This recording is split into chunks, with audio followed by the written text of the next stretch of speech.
Ladies and gentlemen, gentlemen and ladies, ladies and gents, we got a little bit of Richard in the background.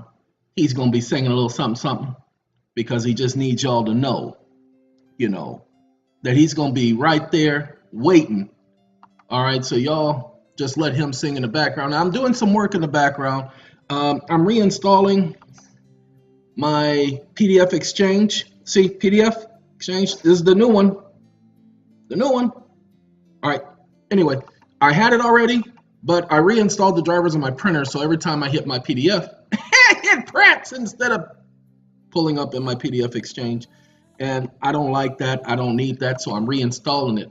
Now, for those of y'all who don't know how to install this, who have no clue, who don't know what you're doing, let me help you and understand you so that you get it. Let's get rid of this. We don't need this right now.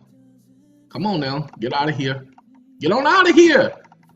All right, we're going to go complete because we don't want incomplete. We need complete.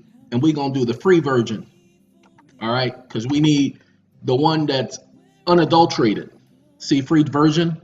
You made a joke. It was almost tasteless, but it had a little bit of taste to it. Okay, anyway, you need the free one of this in order to install it this way. While I'm talking, there are a couple of things that we're going to discuss. One of them is going to be important. It actually deals with the title of the video, but as I always do, I always segue into things. We're going to talk about what is an identification. Now, you need to understand. Now, see, ladies and gentlemen, we just did a video yesterday.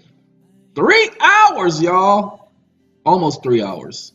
See, 2 hours and 33 minutes. This one talks about ministerial officers and administrative jurisdiction, statutory jurisdiction. You need to understand the difference between a statute and a law. And I can't explain this to you in one video. It's too much information for it to be explained in one video. So let's start this process, and then let's let you work in the background because I don't need you. Here's the thing that you all should understand. We're going to give you a couple of scenarios. Now, what I want you to do is I want you to understand that there are some of you that are presumptuous. Now, if you don't know what presumptuousness is, please look it up. That is not what you want to be. You cannot be presumptuous throughout this process. Throughout any process, you cannot be presumptuous. If you're going to do something, you have to first know you have the right to do it. Second, you have to know why you have the right to do it. Third, you have to know exactly what you're doing. Many of you are just doing something because somebody suggested it. Like you're trading videos with each other. Oh, did you see this video? Oh, did you see what he's talking about here? Oh, did you hear about this? Oh, wait, hold on. They're going to be talking about this tomorrow. Oh, did you know what I hear? Oh, and I heard they're going to be doing this. And oh, then guess what they're going to be doing next? And you guys follow that junk. Ladies and gentlemen, I have this real big issue with rumors. Look at all these rumors around me every day. I just need some time. Anyway, I have a real big problem with rumors. I have a real big time with gossip. I can't stand either. So when you tell me, oh, guess what they just discovered? Or guess what such and such has said? I don't want to hear that. I don't care. I told you I don't have that type of curiosity. That's why I'm still alive. Them dead cats, those are the ones who have that type of curiosity. Those are the ones who get in trouble. So, when I say some of you are presumptuous, some of you take the information that you hear and you just run with it. You don't do any research. Well, you do research, but you don't do the right research.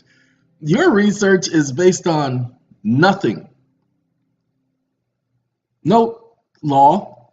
Now remember, you hear there's a misnomer. Somebody has told you that case law is law. Case law is not law.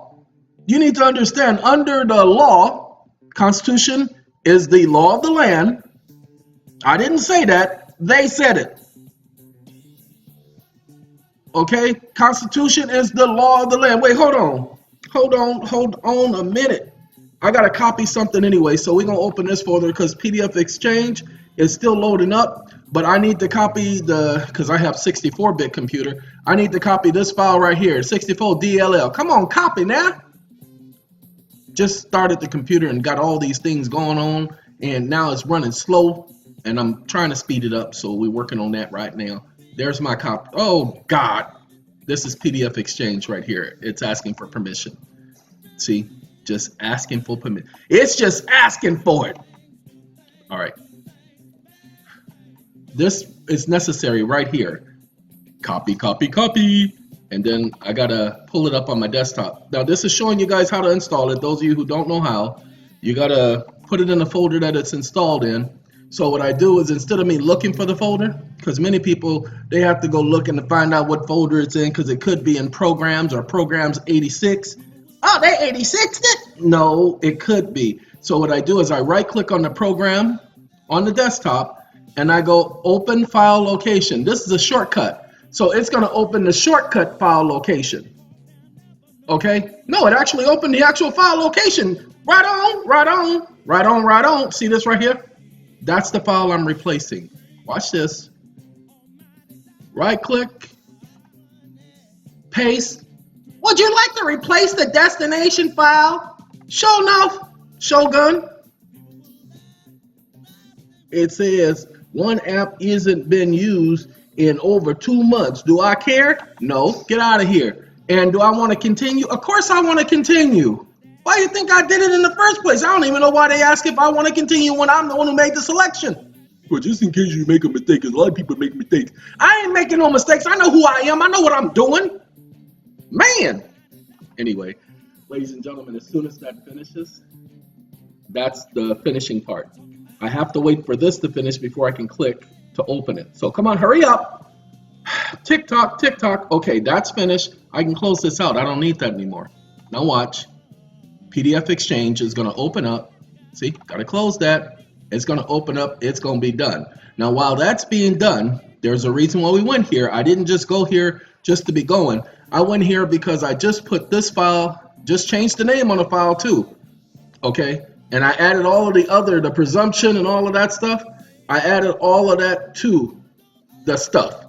So hold on 1 second. Give me 1 second. People in the Constitution. Oh, somebody sent this to me. So the meaning of the people in the Constitution. Oh, that's what I downloaded yesterday. All right, I can use that. All right, meaning of the people in the Constitution. All right. Again, there are certain things that people simply don't understand. Okay, let's do that. Let's see if we can find it in this, because I'm looking for.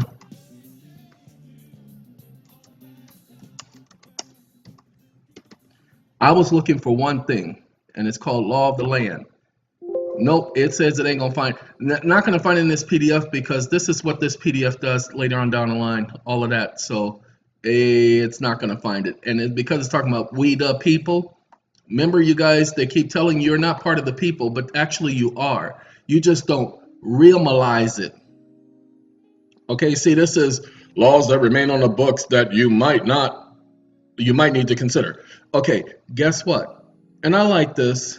I am aware as found in blah, blah, blah, and I do rely on it, blah, blah, blah. See, ladies and gentlemen, let's find out some things, because we need to find some things. So let's just go Law of the Land, okay? LAW of the. Now, I'm not going to do this video is not going to be long. I don't have time for being long. I'm just showing you this real quick so that we can get to it. The Constitution of the United States is supreme law of the land, and any law that is repugnant to the Constitution is null and void. So I want you to pay attention. Many of you have not paid attention, don't know how to pay attention. You couldn't pay attention even if you only had a penny to your name. Okay? You need to understand. The courts cannot turn a constitutional right into a privilege. That's this right here. Okay? The state, the court, no one. They cannot exchange your constitutional rights for that of a statutory right of privilege. No state shall convert a liberty, a right, which you have the right to, into a privilege. They can't license it or attach a fee to it. Now, again, you must understand, these cases may not have used these exact words. That's why you got to look up the code. Let's look up the code. Come on, give me my right click. Okay, copy. We're gonna go. Can't go there. That's Gmail. We don't want y'all seeing other people's mail. Y'all ain't seeing nobody else's mail. You better go look at your own mail. Know what y'all talking about? No, that's what I'm talking about. I don't know what y'all talking about. Okay, got rid of that. Now let's go here and let's go. This is important. You guys need to, because I have a question. I was thinking to myself, people, and so I'm sharing my thoughts with you. I do this with some of the people that I know. I don't have any groups that I associate with like that, but I do have individuals that I associate with and talk things over. Okay, so this is a 1943 case. This is a municipal ordinance, which, as construed and applied, requires religious colporteurs. Wait, are they talking about Jehovah's Witnesses? Is this a Jehovah's Witnesses case? Oh my goodness. Religious colporteurs. Jehovah's Witnesses, their pioneers used to be called colporteurs.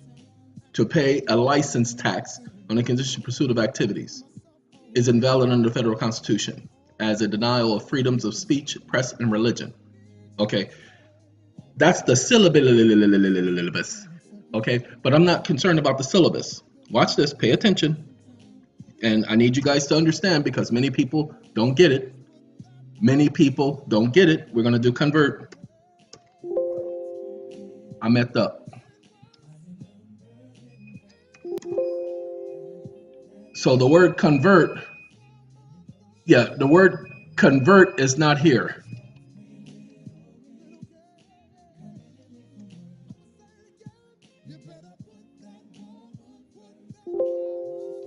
Hey, is that my boy Jaheim singing Put That Woman First? Give me 1 second, y'all. I'm sorry, I am not exhausted, but privilege I spell with an E. Okay. All right. It is, however, been taught that before that freedom from taxation was a prerequisite attaching to the privilege of the First Amendment. Pay attention to the privilege of the First Amendment. Excuse me?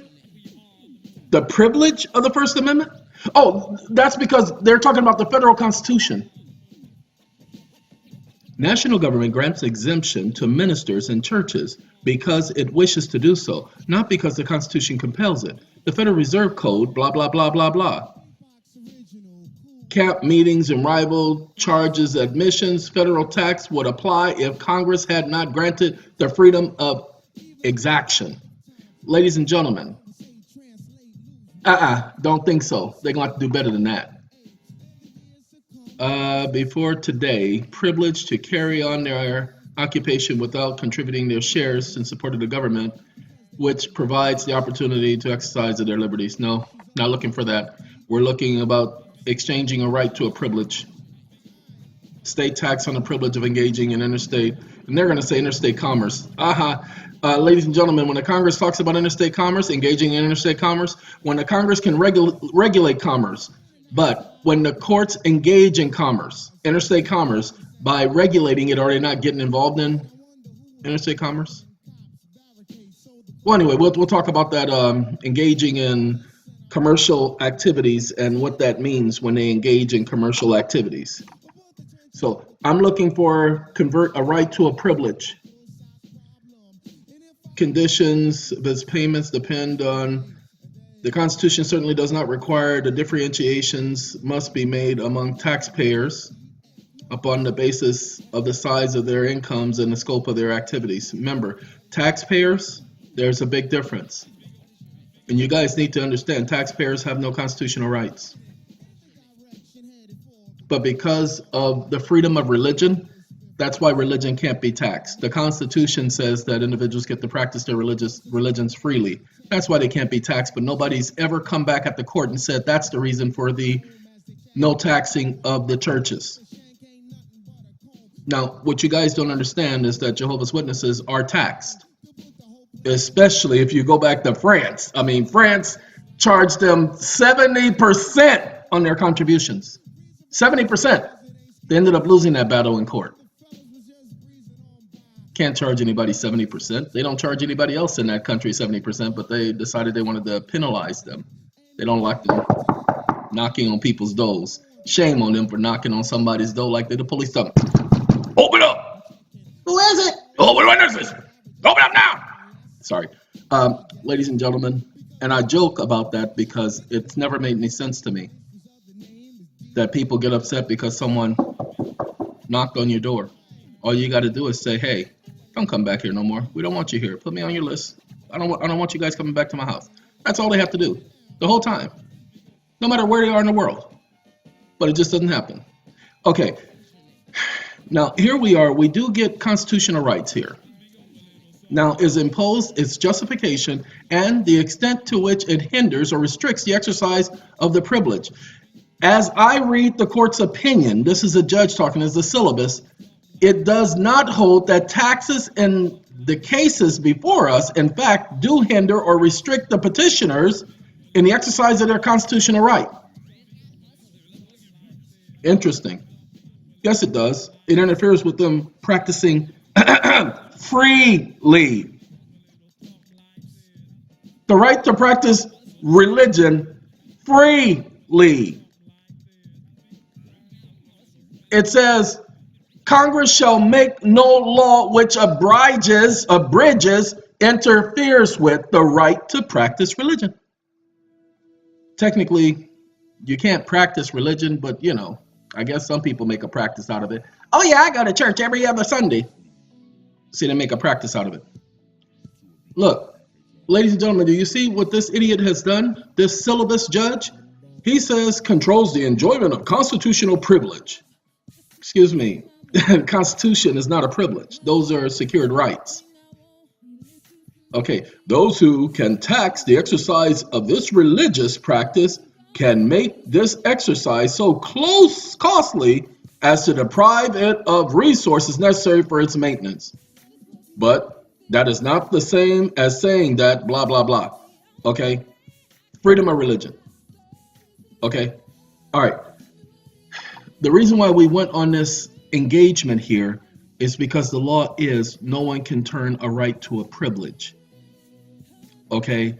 That's what this case is saying. Since the privilege in question is guaranteed by the federal Constitution and exists independently of state authority, the inquiry as to whether the state has given something for which it can ask a return is irrelevant.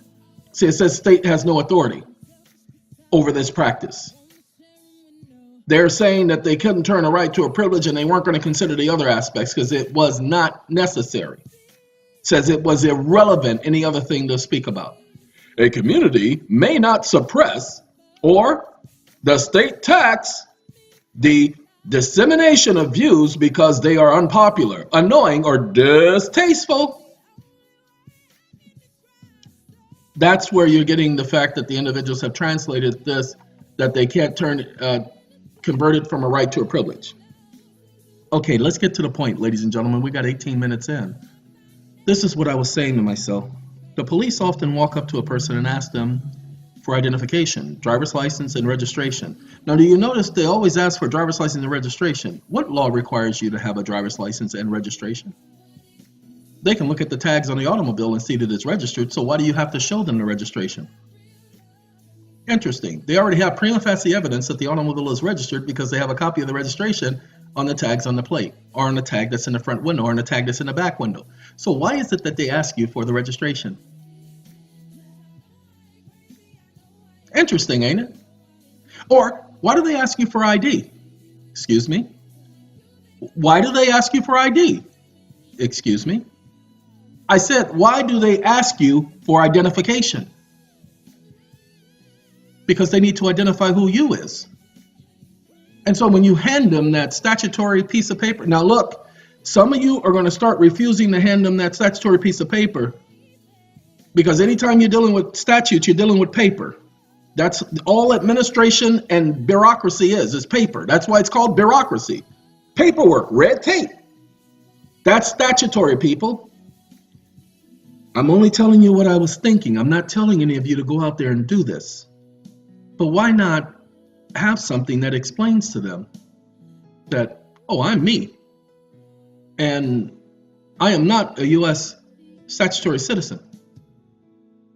I am an American. If you need any other form of identification, just ask me and I will tell you who I am, because I am the only one who can identify me. All other forms of identification is prima facie. I am the only certified proof of who I am. Think about it, ladies and gentlemen. Hey, that's my people. Jam on it. Nucleus.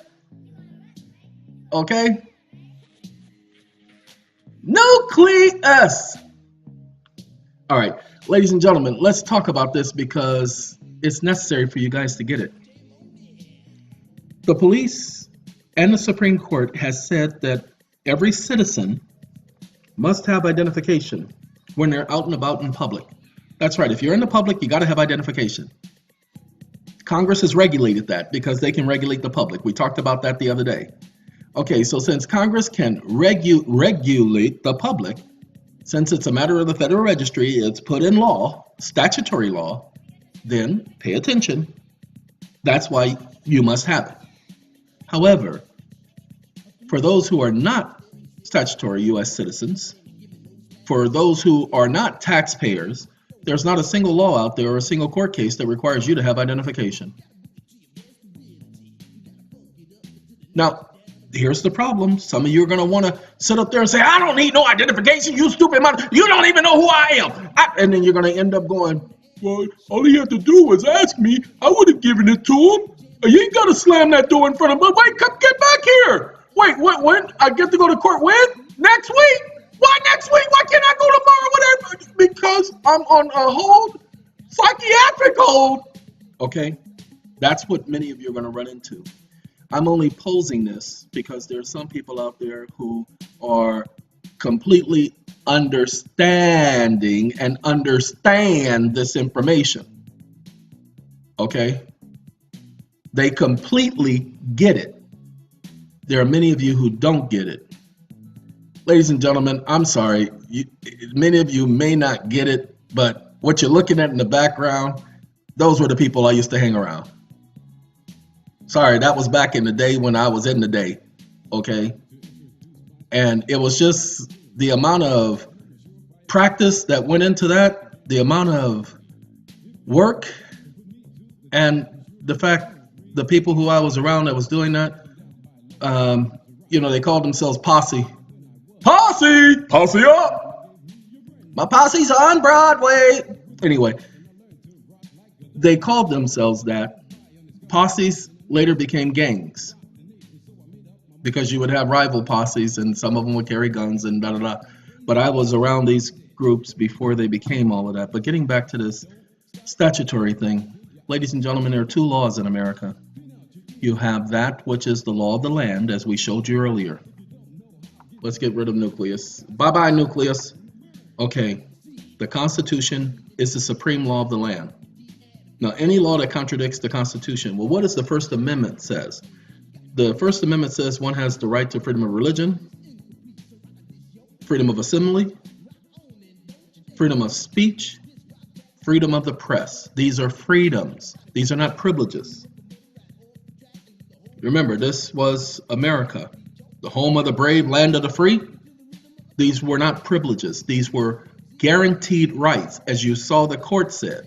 We refer to them, those of us who do legal work, we refer to them as secured rights. Why? Because the court understands that legal term. Watch this. And then we're going to cut this video short because, like I said, I don't want to go over 30 minutes and we're at 24 minutes and I really don't even want to go over that. But let's do this. We're going to type in.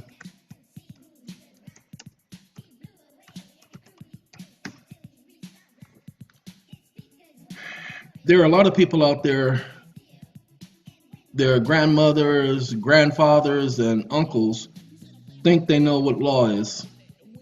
They went to law school, they are paralegals, they are even attorneys, and yet they think they know what the law is. Ladies and gentlemen, I'm not saying that I know everything. Yes, you are. I heard you say you know everything, but that's all that you know. I heard you say that. Well, that's true. I do know everything. But again, that's all that I know. who is secured rights? Secure rights advisor contact information. Secure rights is affiliated with Lead Point Incorporated. So they actually created a company called Secure Rights. Okay, ladies and gentlemen, I put that legal phrase in there. The right of all must be secured, or the rights of none will be secured. Okay, please understand, they're called secured rights. Okay, has secured rights for the coverage of Ruby Rugby World Cup, blah, blah, blah. You see, nobody was talking about those type of secured rights. So let's do legal definition for this legal term. And that's why we do, okay, that's why we do legal definition, because it's a legal term. Okay, nobody asked for a legal lien. Secure legal definition. Nobody asked for secure legal definition. And I really do hate Google because they changed the algorithm, people. That algorithm will send you all over the place. Okay. And see how it separates secured rights there? Nobody asked for that. Women's secured rights to land.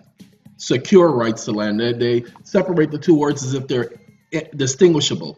But secured rights is an actual legal term. Why? That legal term means that those rights which cannot be altered, which are inalienable. Remember, you have inalienable and unalienable rights. Okay, so that's where you get to secured rights. That's where the term comes from. And Google is sitting up here playing a lot of games because not one time did they reference secured rights. Okay, that's right. That's my fault, not Google's fault, people. That's my fault. I've been pronouncing it, but I didn't spell it. Secured rights. Okay, so common law as well as a form of civil law standpoint, what secured debtors convey to. See, this is security interest. See, that's talking about securities, and we're talking about secured rights. Okay, even though the term technical may be misleading, this part, then it talks about secured rights. So that talks about a secure transaction. Dang it. Sorry, ladies and gentlemen. So I didn't do anything wrong. It's Google that's doing this stupidity. Secured rights are not enforceable until foreclosure is complete. Okay, they're talking about secured then rights. Rights that whatever was secured, then the right to do something afterwards, as opposed to it being one word. Okay.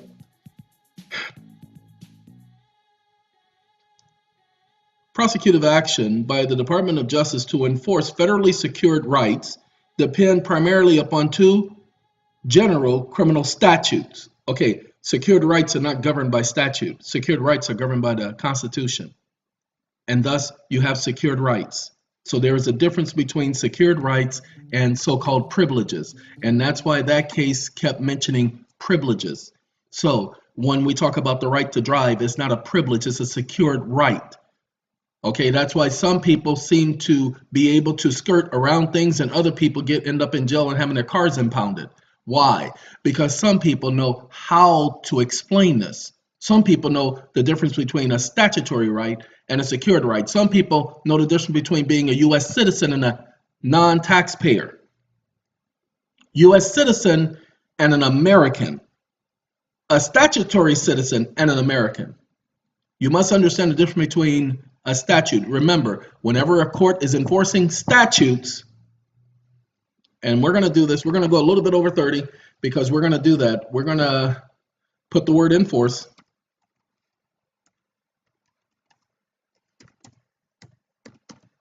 I put enforcing statutes. This case doesn't exactly say that, people. But when acting to enforce a statute, judge of municipal court is acting as an administrative officer and not in a judicial capacity. Courts in administering or enforcing statutes do not act judicially but ministerially. Okay, and then we go here. No, that's the same case. Oh, that's right, because I put the same thing in twice. I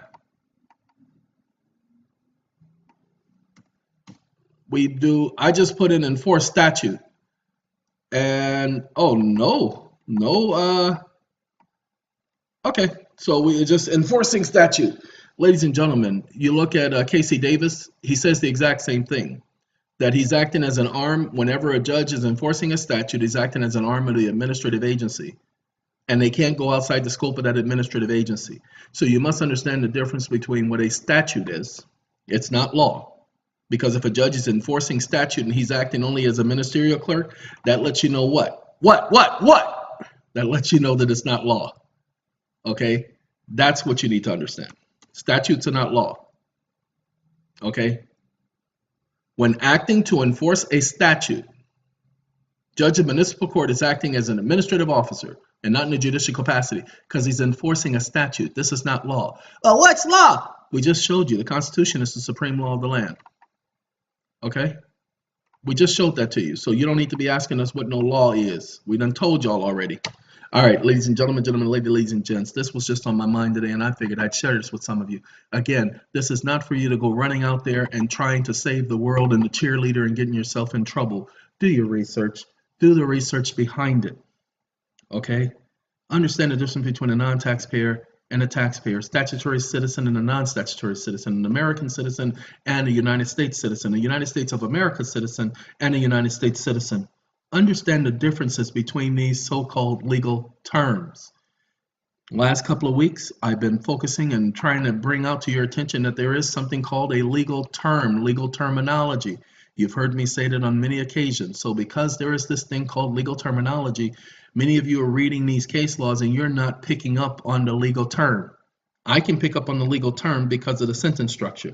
While reading it, the sentence structure changes. It doesn't fit. Okay? And I'm not an English major. I just know the way words are supposed to go together. And so when I listen to a case by a judge, I'm hearing it in legalese. That's why I tell people I can't write things for them because I only speak in that language because I've been studying this stupid junk for too long. So I can't write a normal paper for someone because I add in the legal stuff.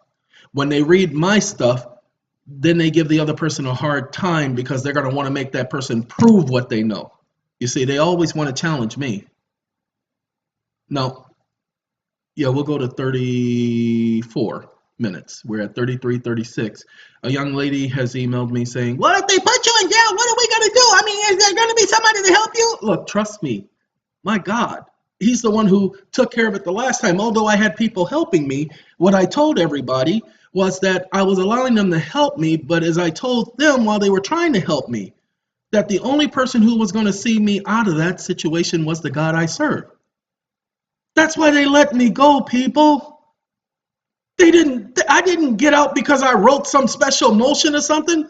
They let me go both times. Literally kicking me out of the jail twice. Okay? Twice. So please understand, I'm going to be okay. We're at 33:30. Sorry, ladies and gentlemen, got to let y'all go. Goodbye.